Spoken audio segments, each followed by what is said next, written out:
its new series this Sunday, 10 p.m. on Sky Arts. Now, late last year we featured the Mossbourne Academy. It's a school in the deprived London borough of Hackney. Mossbourne's head teacher, Sir Michael Wilshaw, insisted on some old-fashioned values such as standing when the teacher enters the room and reciting a mantra at the start of lessons. Well, since then, Sir Michael has become the head of Ofsted, and it's his job now to inspect schools in England.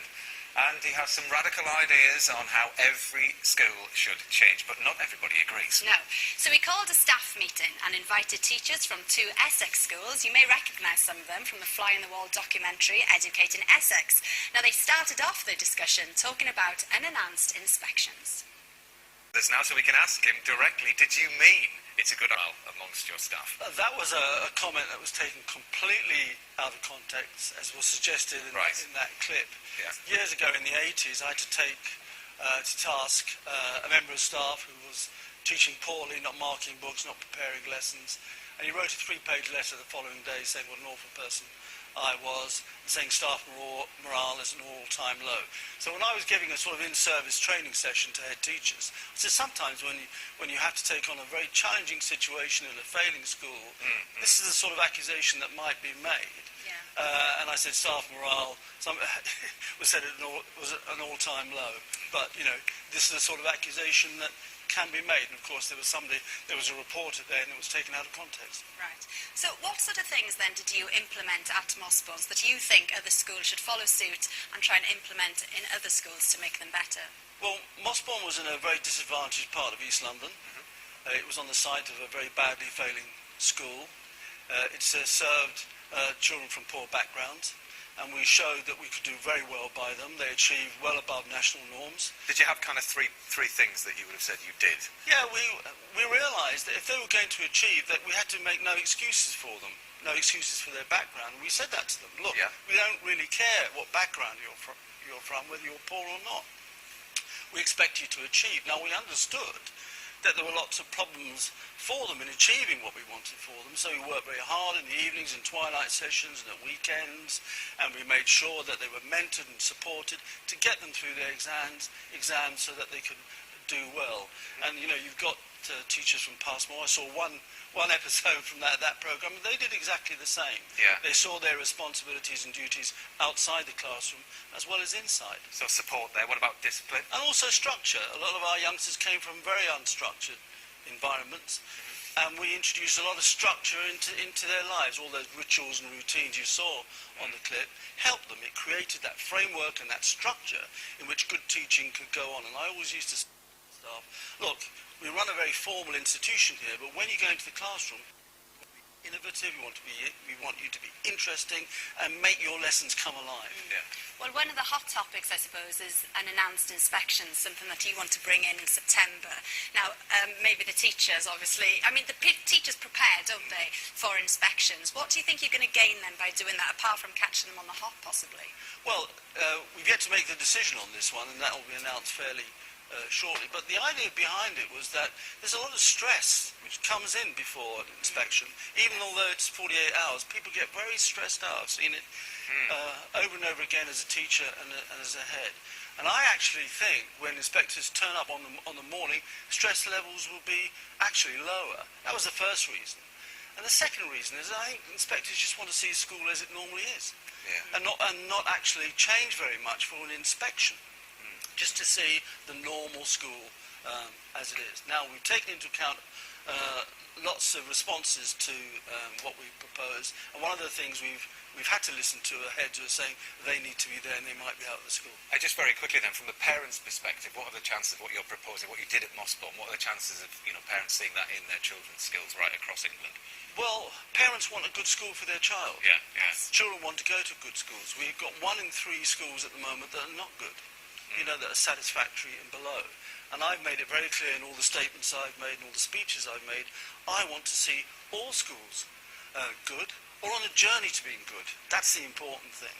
And that's what parents want, that's what kids want. And it can happen? Yeah, it can happen. Well, I hope so. Yeah. I hope so, with the measures that we're putting into place. Thank you very much, Michael. Thanks. Now, the second part of the amazing story of those Bernardas girls separated from each other 50 years ago. Okay, your tissues ready? Hasn't it you, Malvyn? Big worry. Melvin's got a tear. Oh, my Do you want a word. tissue, Melvyn? And I tell you what, it's wonderful news because the famous five join us now. We're all in tears. I mean, you were all gone during that. Did you watch last night's episode? Oh, yes, we did. How did you react to that? What was it like? Sue? Yeah, all emotions. Yeah. So, Pat, the reunion happened last Sunday, didn't it? So It what did. did you do? I mean, how did you celebrate getting back together after 50 years? Oh my gosh, what did we do? I mean, You just looked at each other, okay? I, Kind of held each you know, other. yeah. Yeah. You Did know, you have just, dinner? Did you have drinks? well, no, we just reminisced. I mean, Oh, time kind of catch up and, Did you recognise each other straight away? Did you have photos of each other? I mean, obviously you've been emailing and contacting. Yes, we recognised each other straight away. Straight away. Yeah, you could see the Yes. features on each face. You could tell those features from when we were little. Yeah. So it came out at that moment. So And what happens from here? I mean, obviously you're incredibly close, but you know your lives must be so much more richer for. oh, it Australia. is. Oh. Yeah. Australia next. Yeah. Oh, yeah, Australia next. We're You're all always, sorted for holidays, aren't oh, you? yeah, we're already planning. Is it going to be sort of a yearly catch-up? Well, we'll be on the internet anyway, Yeah. and emailing and that throughout the year or couple of years, however long it's going to take us to get there. we'll make plans. There's definitely plans in the works. My sister and I, we're going to go home and see Plan. about Australia. I mean, we're already hoping to do something. That's So tremendous. Yes. It's wonderful to see you. You look so happy and it's just magical. It really is. And Pat, We are. I know you're very excited because we've got Engelbert Humperdinck on.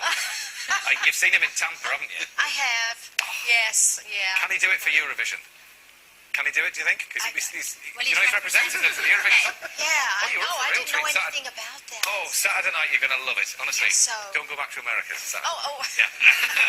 Because, yes, we are now going to go live to the Crystal Hall in Baku. Yes, our man in Azerbaijan, Scott Mills, is covering Eurovision for BBC Three. He's with Engelbert Humperdinck now. That's Now, Scott, hello, how are you? Can you hear Hello. us? Hi. Now, it's midnight over good. there. It is, just about, and it's about 1 million degrees in the stadium in the Crystal Hall. I'm with our man who is the only hope for us this year, for the UK, the legend Engelbert Humperdinck. Hey!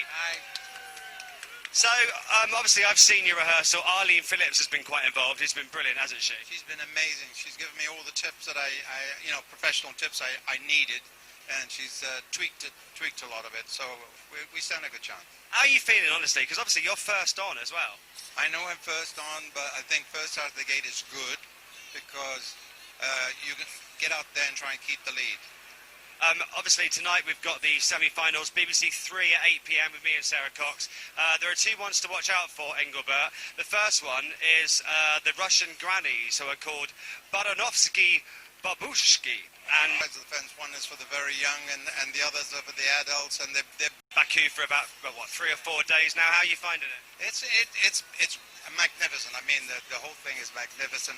The security is really tight because tonight I couldn't get in. I had Yeah, there are more security than you've ever seen before. unbelievable, but it's an amazing place. It's a beautiful place, and it's worth seeing.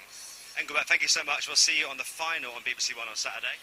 And join me and Sarah Cox, BBC 3, not long now, 8 p.m. for the Russian Grannies and Jedward live. Thanks, Scott. Well, as he said, the semi-finals are on BBC Three tonight and Thursday, and the finals are on Saturday, 8 p.m. There we are, Pat. Yeah. We can have a party. Melvyn, can he cut through all of that political nonsense and win it for us? Do you think he can? Certainly. You think he can, yeah? Absolutely. I think he encompasses He everything. started well. He started well. He was on the circuit in the 60s when he was up against the best competition in the world, and he still held his own. He kept the Beatles off #1. Do you remember that? Well, Yes, he did. But anyway, he's up against Jedward this time, so who knows. Thanks to all our guests tonight. Thanks so much to Malvyn Bregg. The South Bank Show is back on Sunday night at 10 p.m. on Sky Arts. Tomorrow we'll have Hillary DeVere here. Bye-bye. Thanks, girls. Love you.